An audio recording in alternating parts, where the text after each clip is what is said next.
Mr. Speaker, may I start by saying that my heart goes out to my colleague who has brought this motion before the House. And again, his prayers are that the House intervenes and finds a lasting solution to this problem.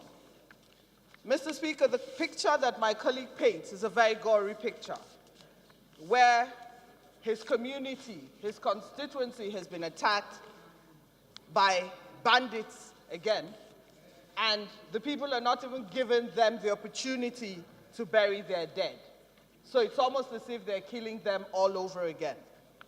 But Mr. Speaker, sir, I'm a little worried about the fact that every so often, intermittently, we have motions similar to this. Mr. Speaker, there's so many conversations on the floor of the House, there's so many conversations in our homes, there's so many conversations on social media platforms about the fact that Nigeria is descending into anarchy. Mr. Speaker, the conversation about the North Central seems to be ebbing in the national discourse as far as lack of security is concerned.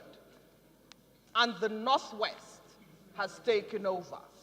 There's so many conversations about illegal mining and so on and so forth. But at every point in time, Mr. Speaker, so I must say that we call on the military to quell these attacks. And I think that what we're doing is we're reacting to the issues after the fact, rather than dealing with the fact that this is a recurring decimal.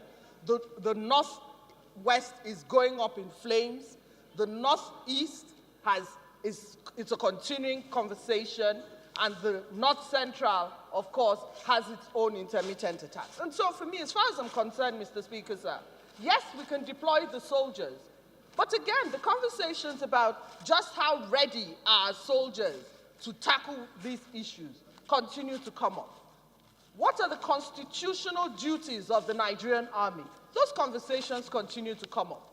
How prepared is the Nigerian police to tackle the internal security issues? Those conversations continue to come up. And why is it at this time that our country's security apparatus seems to be throwing up its hands and the country is literally going to hell in a handbasket? Mr. Speaker, I believe that aside from the military interventions, there must also be social, economic interventions to these areas. We need to properly diagnose the problems so that we can proffer the solutions to these problems. Are these people Nigerians? What are we doing about securing our borders? What have we done about arresting any of these people? Has anybody ever been arrested for this? If they have been arrested, what have we done with them? What are we doing as a country to tackle these issues rather than continuing the conversation about protecting the people when our military, we know, is overstretched? Mr. Speaker, I believe that quite aside from what it is we do as far as security is concerned, I believe that education is also very, very important. Reason I say this, Mr. Speaker, and what I'm about to say may be extremely controversial. But, Mr. Speaker, I believe that if the United Nations figures are anything to go by, and we're a country of 200 million, by the year 2030, we're going to be a country of 300 million. And by the year 2050, they project we're going to be a country of 411 million Nigerians. Of that number, 70% are below the age of 40. Of that number, which makes them, as of today, 139 million.